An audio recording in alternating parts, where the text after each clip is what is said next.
Buenos días. En este extraño curso de pandemia que ya nos generó un final de curso extraño,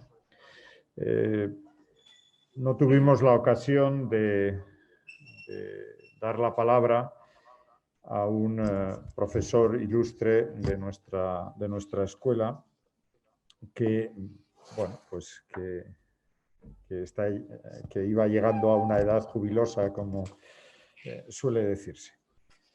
Pero no podía quedar aquí y, por tanto, la escuela le debía primero la oportunidad de despedirse de una manera académica, aunque, por otro lado, Manolo Blasco sigue contando y sigue siendo para nosotros una referencia. Él es parte de la historia de la escuela. Ha sido profesor mío cuando él tenía bigote y algo más de pelo, y otros también, algo más de pelo.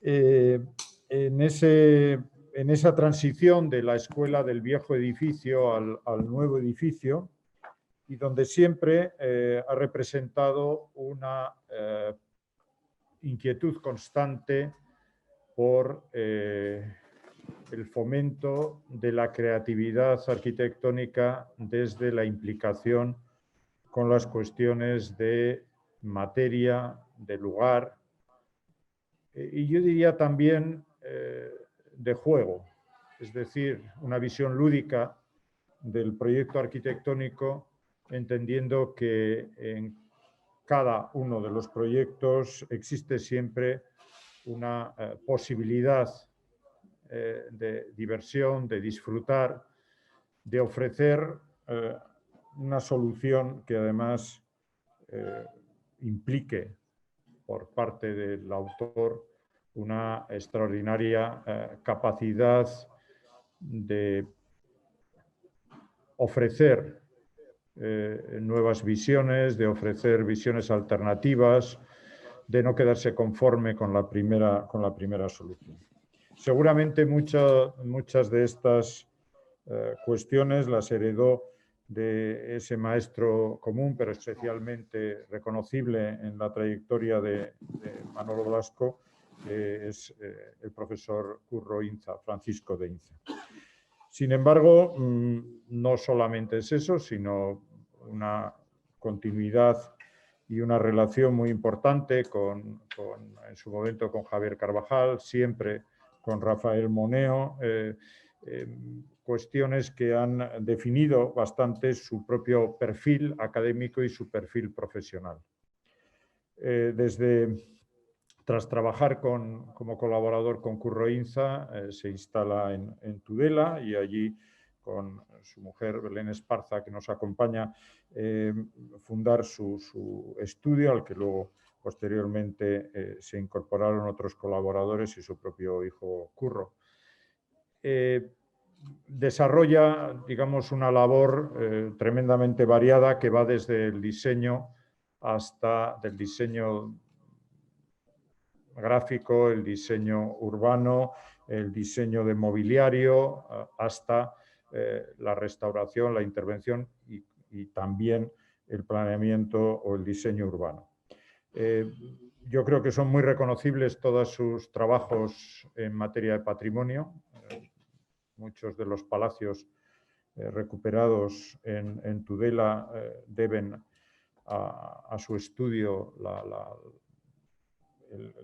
realidad recuperada que hoy en día existe, y naturalmente también otros desarrollos urbanos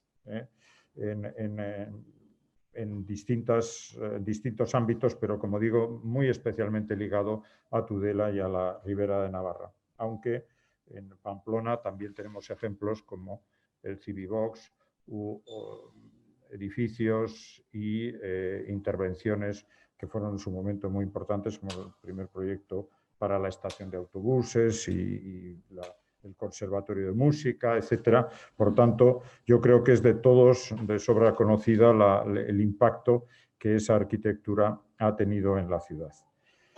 Sin más, desde la escuela lo que queremos es, con nuestra presencia, aunque sea limitada, con limitación de aforo, la presencia viva de todos los que en la escuela hemos visto su entrega, su dedicación, su esfuerzo, su pelea diaria, en el buen sentido del término, con el proyecto y con las necesidades de los alumnos, porque él ha sido no solamente un arquitecto constructor, sino un arquitecto profesor. Por tanto, Manolo, muchas gracias por todos estos años y aquí tienes esta palestra para que nos digas aquello que estimes oportuno. Muchas gracias. Muchas gracias.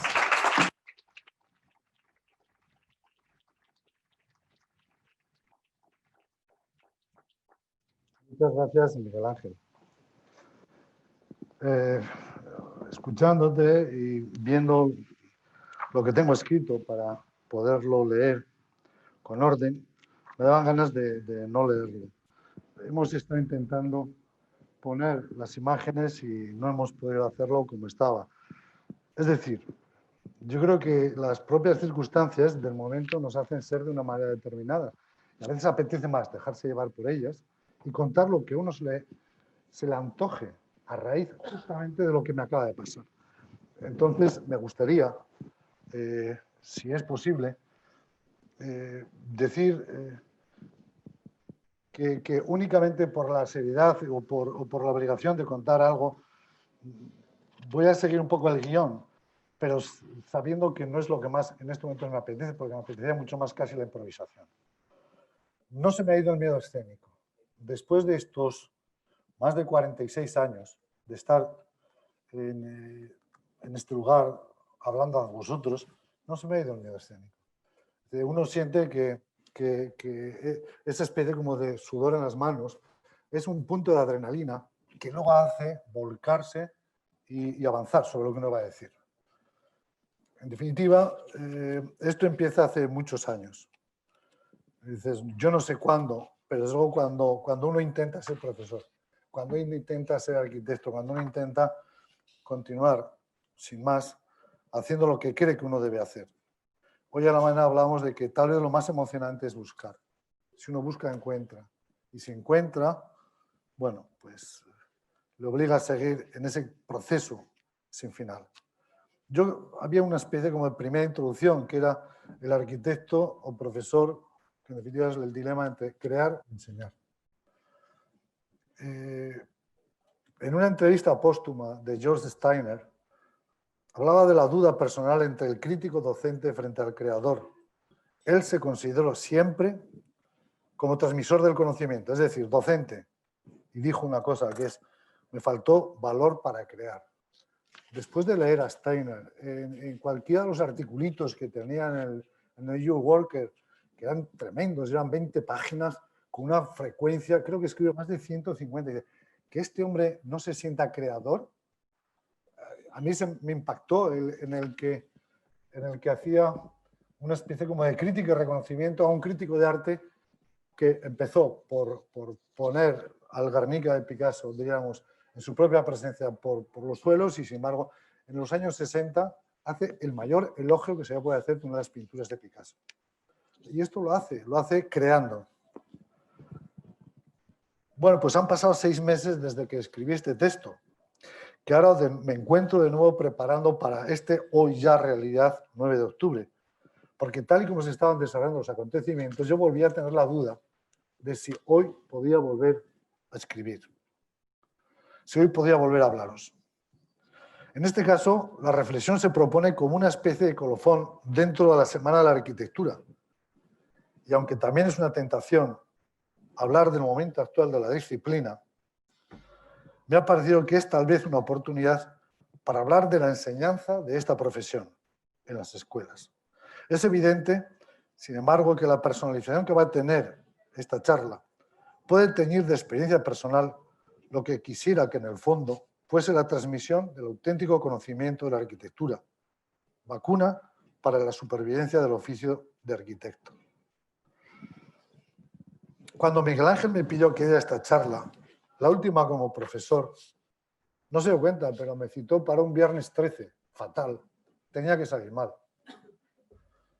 Me pidió un título para ella y yo sin pensarlo le dije punto y seguido. Me apetece que se llame punto y seguido, porque se trataba de que fuera la última, pero si no va a ser la última, estoy seguro.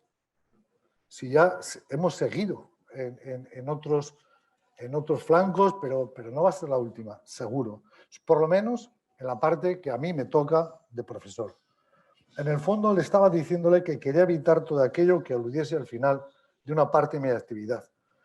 En mi sentido vital no existe el punto final. Y lo más importante para un profesor es que cuando, o aunque finalice su actividad docente, no puede tener el efecto continuo de su enseñanza sobre el que sin duda es mi mayor patrimonio, el colectivo de más de 2.000 alumnos que me han escuchado y sobre los que he sembrado mi pensamiento.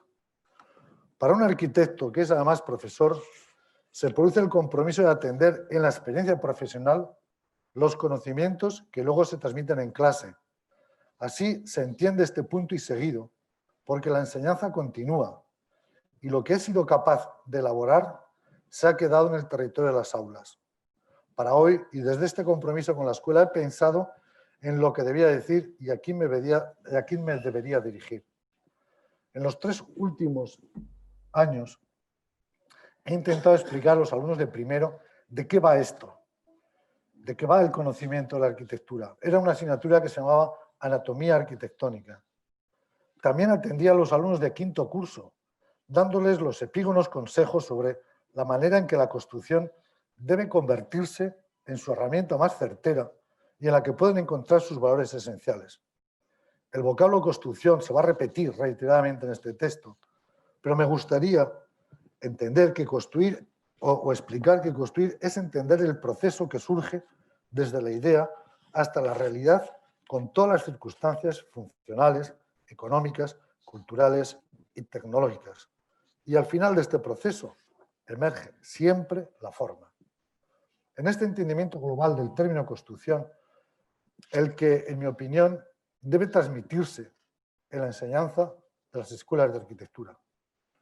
La siguiente reflexión es la de la validez continua de este conocimiento a lo largo del tiempo. Si admitimos eso de que la actividad del arquitecto se produce en el cruce de espacio y tiempo, entendemos el espacio a este genérico lugar perteneciente a la cultura, a la nuestra, y el tiempo a algo que nos lleva a la reflexión de lo instantáneo, de lo global y de lo perteneciente a la sociedad que vive en sus precisas circunstancias. Hoy vuelve a primar más la lectura del concepto del espacio frente a la temporalidad, en la medida que somos capaces de su entendimiento y dominio. Las imágenes que estamos viendo están desordenadas. Da igual, porque tampoco yo las había ordenado. Sí que quiero explicar un minuto que estas imágenes han salido de los PowerPoint de las clases. No he buscado ninguna nueva. Lo que he hecho es ir sacando de los PowerPoint aleatoriamente aquellas que más se han reiterado y que por tanto podrían ser conocidas por aquellas personas que han oído mis palabras a lo largo de estos 40 años de clase. Entonces, estas imágenes empezaban con una, que es la imagen del geógrafo, el geógrafo de Vermeer, porque cada vez me da a mí más valor la importancia del trabajo de los geógrafos. Comentaba la anécdota en otros sitios que nos hemos presentado a muchos concursos de arquitectura y nos han obligado a ir con sociólogos, a ir, por supuesto, con el equipo urbanistas, a ir con economistas, pero nunca me han obligado a ir con un geógrafo. Y resulta que los geógrafos son los que estudian y conocen realmente el territorio en el cual hacemos arquitectura. Por eso me parece fundamental reivindicar en la escuela, aunque sea con la imagen de Vermeer, la importancia que tiene aquellas personas que estudian, conocen y dibujan la tierra sobre la cual el arquitecto construye. Control Side in Your Pocket no es más que la reflexión en este aspecto acerca del predominio del espacio sobre los que ya Elements fueron a su vez sobre los delirios funcionales de las ciudades según de la razón de su existencia. Koolhaas hoy se da la mano con Sergio del Molino desde la España vacía, en la reivindicación de hacia dónde pueden ir las futuras miradas de la arquitectura. La pandemia, además, acaba por alborotar este panorama. Sin embargo, la tecnología nos arrastra. Es como un fenómeno al que no podemos volver la espalda. Hoy en la escuela, la tecnología sobre la importancia de los procesos de dibujo está modificando los planteamientos de la enseñanza, adaptándolos a procesos de formación heredados de acuerdos educativos adoptados en Bolonia. Y nada tienen que ver con el proceso de aprendizaje de un oficio, de una manera de hacer y pensar que han sido desplazados por un lenguaje abstracto y un modo de dibujar construyendo digitalmente la idea. Este cambio en el dibujo facilita el inevitable método de repetir y copiar lo que sea. Módulos, escaleras, plantas, alzados. Es la justaposición por sistema. Los dibujos se alejan de la idea o esta queda supeditada a la ordenación y composición de signos y formas que han generado y que se han producido, vete tú a saber dónde. Desaparecieron el carboncillo, la acuarela, el dibujo artístico y también las físicas generalistas, la geometría descriptiva. Desaparecieron todas aquellas asignaturas que transmitían un conocimiento operativo y sustancial. Hemos dejado de mirar y examinar con profundidad a la arquitectura reciente y a la histórica, relegándolos a imágenes pertenecientes a otro tiempo. Para aprender de la historia, debemos entenderla y no basta con verla, hay que mirarla, entendiendo sus razones formales como la consecuencia de la suma de valores funcionales y constructivos. Siempre he defendido que los cambios de estilo en la historia han sido debidos siempre a razones estructurales y constructivas. La forma, por tanto, su consecuencia. La carrera por la tecnología está siendo conducido por gente más diestra en esta ciencia y creo que estaremos por detrás en las arquitecturas, que basan los procesos de proyectar en técnicas a veces más representativas del significado de los nuevos iconos económicos y en los que la heterodexia hace tiempo que está reinando. Cada vez nos impactan más las imágenes de China, de lo que es posible hacer en China. Y todo esto gracias a una tecnología que nosotros no tuvimos, gracias a Dios. La pregunta entonces es la de si se debe, en este momento en que hoy todo se puede. Hoy parece que tras la extensa irrupción de la información con Internet a la cabeza y que es excitante y rápida su incorporación a un aparente conocimiento positivo, estamos presenciando la dificultad de la gestión de una descontrolada y poco selectiva fuente del conocimiento. Creo que los usuarios de arquitectura hoy nos encontramos con una dispersión y la falta de criterio en la selección y búsqueda de esta información. Aquí el punto y seguido tiene problemas y en las escuelas debemos intentar solucionarlo. Punto y seguido, el tiempo pasado, el presente y continuo. Entiendo que la escuela no debe perder el rumbo de lo importante, la arquitectura. Reconozco que estamos pasando por momentos en los que ser un buen arquitecto no despierta el interés o el deseo por hacer buena arquitectura. Hoy los que más construyen no son los mejores, evidentemente. Pero no poner esta intención, la de formar buenos arquitectos, pues el punto y final para las escuelas de arquitectura. Y hoy estamos hablando de punto y seguido. Yo he construido para aprender y he enseñado para transmitir lo que he aprendido, como decía. El conocimiento no lo siento como exclusivo, lo he heredado, lo he aprendido de otros y yo solo lo guardo, lo ordeno y lo devuelvo. Aprender en la construcción no es otra cosa que ir buscando caminos, materia y métodos desde estrategia que nacen en la investigación que yo he aprendido en la escuela.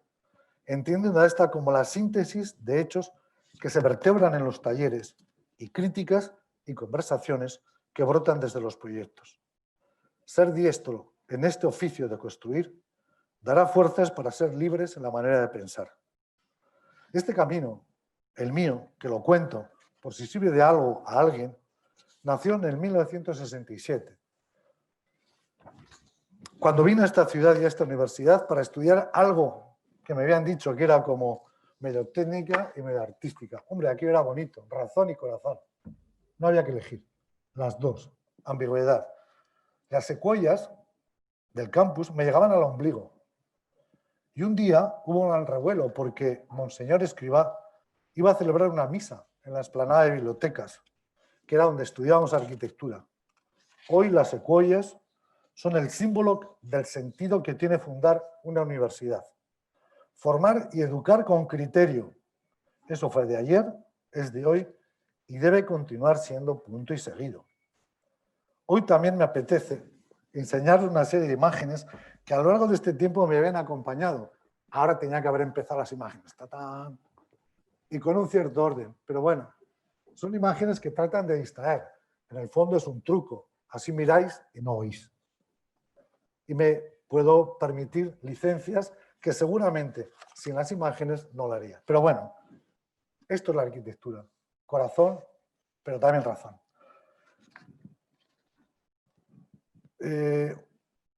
Estaba en el taller de tercero de proyectos con Rafael Echaide, el año que conocí a Curro Inza. Empecé a trabajar en su estudio con el interés de estar al lado del profesor que ya sabía que no iba a ser mi profesor en cuarto, porque iba a pasar al segundo. Entonces, sin embargo, al año siguiente fui su colaborador de Curro, colaborador en elementos de composición de segundo. Y me las arreglaba para corregir mis proyectos con Carlos Sobrini. En mi segundo año con Curro, iba progresando en el contacto con una construcción de una arquitectura un poco ortodoxa, llena de anomalías y por tanto un poco desconcertante, pero llena de momentos de búsqueda, de cómo diablos se podían hacer aquellos aleros o cómo dibujar aquellos pasamanos de escaleras. La heterodoxia, me di cuenta que también podía ser la regla para el aprendizaje. Y eso es un poco lo que transmitíamos a los alumnos. No es que la historia no nos pareciera importante o que las últimas tendencias en aquellos años, principios de los 70, no fueran también relevantes. El tema es que en elementos del curso, en el curso de elementos de composición se proyectaba por primera vez. Los alumnos apenas tenían bagaje sobre la historia y conseguir la última información sobre la última obra construida en aquellos momentos era difícil.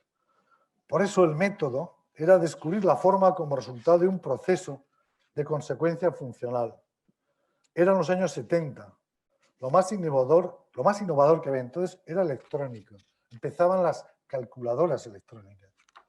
Los programas de trabajo que poníamos eran inéditos, para personajes irracionales. Ningún precedente, ninguna tipología a la que acudir. Era un proceso de enseñar a pensar, a procesar la información para contar un relato sorprendente, pero muy didáctico. Casi las únicas referencias que usábamos, tenían que ver con la experiencia de la arquitectura popular, la forma como consecuencia razonada del lugar, del programa de necesidades y de la manera lógica de poner ladrillos unos junto a otros, en unas orientaciones muy bien orientadas, en unas arquitecturas, muy bien orientadas. Los alumnos descubrían por sí mismos la arquitectura como consecuencia de un proceso de pensamiento y materialización. A mí me descubrió la razón de la irracionalidad como método de desprenderse o de desprenderme las telarañas de lo comúnmente aceptado y descubrir la capacidad creativa que todos llevamos dentro. En palabras de Rafael Moneo, que escribió para el libro que hicimos entre muchos, fundamentalmente lo lideraba Juan Carlos Anuncio Listena, pero escribió una cosa que me parece precisa, como siempre, que es la arquitectura para Curro Inza era alcanzar el estado primero de las cosas, su esencia, y todo lo demás sería dado por añadidura. Eso era lo más importante. Y decía, para desprenderse de lo temporal y de lo superfluo, se olvidaba de toda dependencia, se refería a Curro, de modas y estilo. Y lo aplicábamos. Y queremos que con ello aprendíamos todos.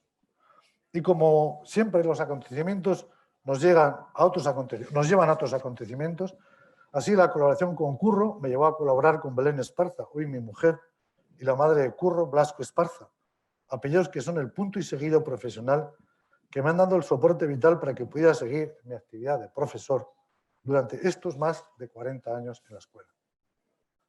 Curro Inza murió en el año 1976. Este curso había sido el de mi sabática estancia en Tudela. Belén y yo nos habíamos casado y estábamos empezando nuestra carrera profesional. Bueno, Belén todavía tenía que acabar la suya, cosa que hizo brillantemente además de los compromisos familiares. Nuestro hijo Curro nació en septiembre de ese año y Nines, la viuda de Curro Inza, fue su madrina. Como decía antes, los acontecimientos acaban envolviéndonos y llevándonos en volandas. Esto es el destino. Los tiempos estaban cambiando y la arquitectura también. Así, cuando yo creía que estos toros los iba a ver desde mi tranquila localidad tudelana, fuimos convocados Luis Tahuenca y yo para aceptar en Barcelona la oferta de Leopoldo Gil Nebot y encargarnos de conducir el curso de elementos de composición, de alguna manera el relevo para sustituir a Curro, con nuestro aparente bagaje de haber estado en contacto personal con Curro y nuestro entusiasmo por empezar este nuevo reto. De la herencia anterior no podíamos y no debíamos intentar la continuidad de una manera de enseñar que pertenecía al contagio emocional y vital que venía de la personalidad de Curro. Para Luis y para mí, lo importante era que el alumno, a través de un cierto método, descubriera la emoción de generar la forma a través y como consecuencia del cumplimiento funcional, a la vez que poco a poco les enseñábamos a mirar al lugar y a encontrar los materiales del proyecto. A esto, Luis y yo, con mucha ilusión, le llamábamos la metodología del conocimiento arquitectónico. Luis, que tenía que haber estado ya aquí, está confinado. Mi amigo y compañero tuvo que dejar por circunstancias personales la dedicación a la docencia y continué desarrollando mi actividad en la asignatura. No teníamos todavía 30 años. La sociedad demandaba arquitectos capaces de atender al desarrollo desbocado en una escuela que casi era una fábrica de títulos. Esto iba a viento en popa y se estaba tirando la fábrica de Chalmeta para la construcción de esta escuela en la que estamos ahora. La mudanza fue significativa en la medida que hizo de hábito a los que continuábamos en ella transmitiendo los conocimientos de una arquitectura menos personalizada, igualmente soportada en un aprendizaje de oficio, pero ya lejos de un maestro dictando la manera de idear, pensar y construir. En estas llegó Javier Carvajal a la escuela, un nuevo efecto dinámico, una llamada a la búsqueda de externas miradas. Era de algún modo la alternativa a la escuela técnica e influenciada por Javier Lahuerta. Javier Carvajal, lejos de su cátedra de Madrid, se volcó en esta nueva etapa de Pamplona, afianzando la relevancia y el protagonismo del proyecto en la escuela, implantando su taller vertical. Como hecho más relevante de esta renovada etapa, por otra parte, Jesús Bazal me había sustituido en elementos de composición y gracias al interés de Javier por mi persona, me incorporé a su taller como su profesor asociado, hasta que la jubilación de Carlos Sobrini en el proyecto final de carrera, pasé junto con Julio a la organización de este último curso que estaba un tanto disperso con atención un poco heterogénea. El proyecto final de carrera fue uno de los hechos que hicieron que el departamento de proyectos tomase el mando sobre el hasta entonces tribunal del proyecto final de carrera, claramente influido por los departamentos de estructuras y construcción. No puedo dejar de reconocer que además se producía el relevo generacional, constituyéndose un tribunal colegiado de profesores de proyectos que marcaron el interés por la arquitectura en la poco a poco renovada escuela. A partir de aquí, y a la vista de los resultados que veíamos en los trabajos de los alumnos, se decidió fraguar un quinto curso distinto, más vinculado a los proyectos y haciendo de una asignatura, la de diseño constructivo, la que podía dar el carácter a un taller en que lo importante era el valor de los aspectos constructivos intentando llegar a la máxima definición. Eran los años 90 y ya usábamos móviles. Continuaba el mundo digital y se iniciaba la globalización. La escuela me propuso dar en este quinto curso esta asignatura que había nacido desde el análisis en el PFC. Esta asignatura estuvo siempre en la discusión en la escuela, ya que la responsabilidad calificadora pertenecía al departamento de construcción, pero el profesor, sin embargo, pertenecía al departamento de proyectos. Para mí lo más importante es que la construcción durante estos años, la de diseño constructivo, no ha sido un recetario, no era un recetario para completar las fichas constructivas de cada proyecto, sino que era la incorporación del conocimiento específico sobre la materia en la evolución desde la idea hasta la materialización de la misma. Recuerdo estos años como los más intensos del departamento de proyectos y que sin una intencionalidad premeditada acabó tirando con fuerza de la escuela, incorporando a relevantes profesores como Ascilla, Escauriaza, Franco, Pemán, Uriarte, Tobías, entre otros, y con ellos entraron las nuevas generaciones como colaboradores en los talleres de proyecto, al lado de los ya consolidados Alonso y González Presencia. A este periodo, Pachi Mangado, entendiendo que los límites de contactos de la escuela debían extenderse, contribuyó con su empuje al establecimiento de relaciones con escuelas europeas y americanas. La velocidad de crucero de este tren era extraordinaria y al se subieron de una manera ilusionada una pléyade de arquitectos, de profesores de otras universidades. Había un declarado interés por colaborar en esta escuela. La escuela era evidentemente atractiva, era de todos y el interés por ella se había internacionalizado. En esta nueva etapa docente, personal, he tratado de la crítica en el proyecto sobre valores objetivos y evidentes que dieran al alumno el camino de su seguridad de un modo inapelable que le pudiera dar razón o sin razón a la idea del proyecto. Era hacer que sintieran que su paso era firme y que su progreso era objetivo. A la vez he apostado por el reto, por la búsqueda de nuevos caminos constructivos que hicieran repensar y mejorar el proyecto. No se trataba tanto de la resolución sobre lo conocido, para ellos de escaso bagaje, sino que descubrían las posibilidades y los recursos desde la inagotable fuente de la construcción. Evidentemente que cuando hablo de construcción me estoy refiriendo, como antes decía, al proceso completo. Así, durante los 2 primeros años de esta etapa, en el proyecto hablamos también de estructuras e instalaciones. Sin embargo, más adelante, después de esta experiencia de estos 2 años, se incorporaron las estructuras y las instalaciones como diseño también independiente sobre el propio taller. Las clases de diseño. Era un poquito, o creo que en este es como, ¿en qué consistían? En quinto curso he propuesto o proponía 2 líneas de actuación. La primera era la teórica en la clase, acerca del significado de la forma. Desde el proceso de construcción, entender que la forma no es una buscada cuestión a priorística, sino que es la consecuencia de un proceso en el continuo diálogo con la construcción, con la destreza, que en este aspecto siempre es un grado de libertad para el proyecto. Y la destreza no es un añadido, sino que es un hábito estimulante en este desarrollo. Así, entendido, se proponían unas clases en que reflexionamos acerca de idea y materia, idea para construir y su significado. Hacíamos el repaso desde los 4 elementos para el material en su condición estereotómico o en su capacidad tectónica.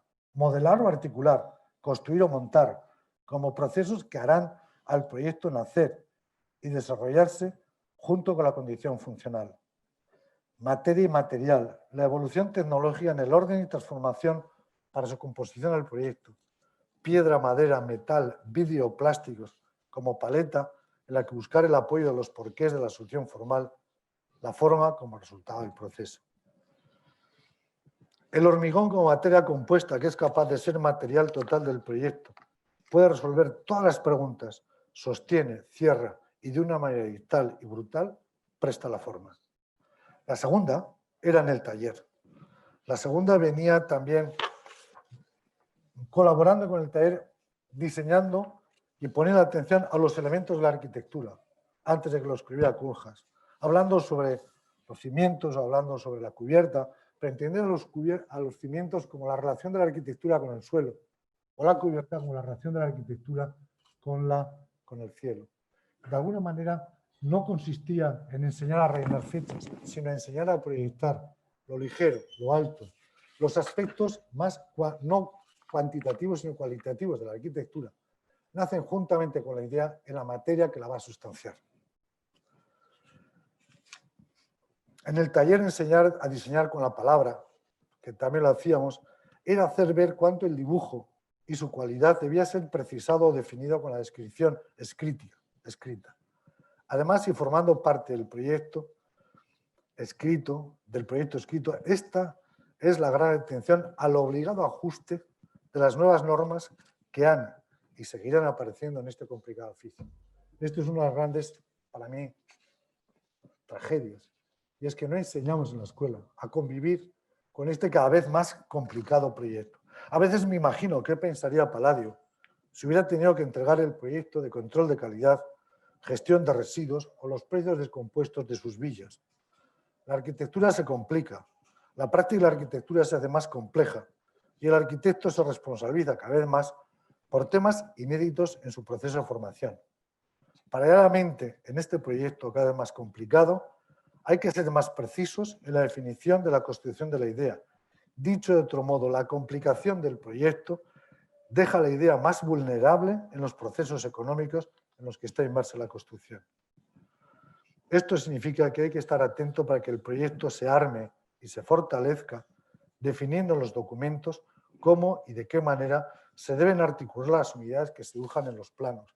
Esto es lo que llamamos la parte de construcción escrita, de la arquitectura dibujada, de lo que la palabra es capaz de dibujar. Estando con curva ya decíamos que el lápiz dibuja y la goma también. Pero en este caso, hoy nos damos cuenta que las propias técnicas de representación hacen que los proyectos sean cada vez más difíciles de croquizar. Cada vez la medida de las cosas depende mucho más de la cualidad de esas cosas. Y esa cualidad cada vez es más débil, porque los proyectos cada vez son más frágiles. Aquí también quería comentar de otro tema que también hablábamos en el taller, que era la colaboración activa con los ingenieros. En los últimos proyectos que he construido, últimamente compruebo que el presupuesto de lo que denominamos ingenierías iguala al presupuesto del resto del presupuesto. También compruebo que la parte técnica requiere sistemas cada vez más sofisticados. Todo ello nos lleva a deducir que la colaboración con ingenierías va a ser cada vez más habitual. El ingeniero debe colaborar en el proyecto desde el principio. Tenemos que aprender en la escuela a hacerlo. Debemos contar con su criterio desde la idea. Su conocimiento nos debe guiar a lo largo del proceso. De esta manera, el equipo, consciente de su interés por el proyecto, debe aportar de un modo creativo los aspectos que no solo resuelven, sino que se convierten en agentes activos y dinamizadores del proyecto. Paralelamente, la asignatura debe ejemplarizar esta teoría. En diseño constructivo, queríamos que la sección fuera el dibujo más reflexivo. Seccionar siempre supone proyectar en las tres dimensiones, a la vez que entender el espacio como el auténtico quehacer del arquitecto. Ya en anatomía arquitectónica, en primero, la sección era la manera, el método de conocer la arquitectura, la comprobación de que la creación es desde dentro hacia afuera. Además, el taller es el lugar para enseñarles a desarrollar los proyectos desde la visión compleja de la arquitectura de hoy. Esta manera de acompañar es individual y en la que desde el aparente cumplimiento funcional se incorporan de una manera activa y positiva las demás componentes. La estructura, las pieles, los acabados, las instalaciones no son acontecimientos que ensucian la planta, sino enriquecimiento formal al que hay que hacerlo sonar armónicamente bajo las notas de la misma melodía. Pienso que no debemos olvidar que también se puede enseñar a proyectar y que Curro Inza está hoy en este punto y seguido comprobando que hay una metodología, un buen camino para la ordenación mental en el proceso de decisión continua que es el proyecto. Aquí creo que las heterodoxias están alejadas de ser ejemplo a seguir. La anomalía como sistema de proyecto requiere del requiebro de quien desde la destreza y el conocimiento se lo puede permitir. Pero creo que en la escuela debemos entender una vez más que la forma, compromiso último del arquitecto, es el resultado de un proceso. Y para final, como final, me gustaría decir que que debemos atender a la gravedad como razón primera de las firmitas, porque no es otra cosa que hablar de la composición arquitectónica. Vincular la gravedad con la composición tal vez sea lo más polémico, pero a mí, de lo que noto que he transmitido en el taller, me parece que ha sido lo más importante, ya que hablar de compresión o de flexión tiene íntima relación con la composición figurativa o con la composición abstracta. Esta vinculación y deriva de la forma desde la construcción es con seguridad la parte más polémica de estas reflexiones y de mi labor docente en el curso de quinto. Pero si somos conscientes y estamos seguros de que hoy lo más importante es la formación de arquitectos con criterio, debemos de estar seguros dónde ponemos las firmezas. Porque frente a la heterodoxia y a la búsqueda de la forma extravagante, como fin primero propongo que sea la destreza de un oficio en donde se encuentre la libertad de la creatividad. Rafael Moneo dijo en su discurso de ingreso en la Academia de Bellas Artes de San Fernando que ser arquitecto es dejar de ser cautivo del canon y de la norma. Y suscribiendo yo también esto, quiero apuntar que la arbitrariedad de la forma estaba referenciada a una arquitectura que también estaba dibujada y construida por determinados arquitectos. La heterodoxia desde la ortodoxia, aunque parezca una ambigüedad. Quiero decir esto porque parece que mi docencia está predestinado a un determinado y casi único tipo de arquitecto, el formalito, el que se adecúa a las leyes del buen hacer constructivo. Cuando lo que creo es que la escuela es el mejor lugar para la transmisión simplemente de este conocimiento, que es lo que le da la esencia. Incluso hablando de razón y de ortodoxia, todos aprendemos con aquello que nos resulta más atractivo, seleccionando y buscando lo que entendemos para nosotros como más fértil. Para salir del cautiverio también hay que ser diestro. En la escuela, el aspirante a arquitecto debe encontrar la oportunidad para sistematizar la razón que lo oriente en este mundo complejo y diverso. De algún modo quiero decir que la relatividad convertida en norma o comportamiento acaba agotando en el tiempo la libertad de la creatividad.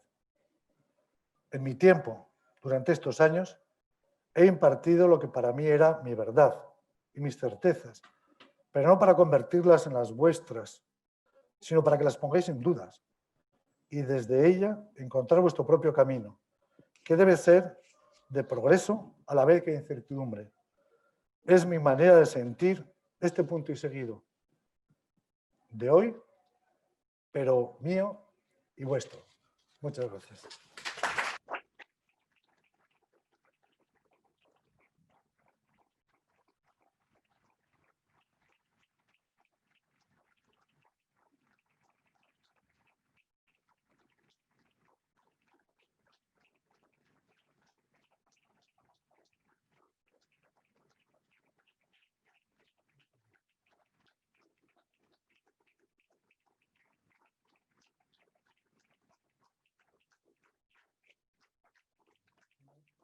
¿Puede decir alguna pregunta? Exacto. No te puedo dar la mano ni un abrazo. Bien.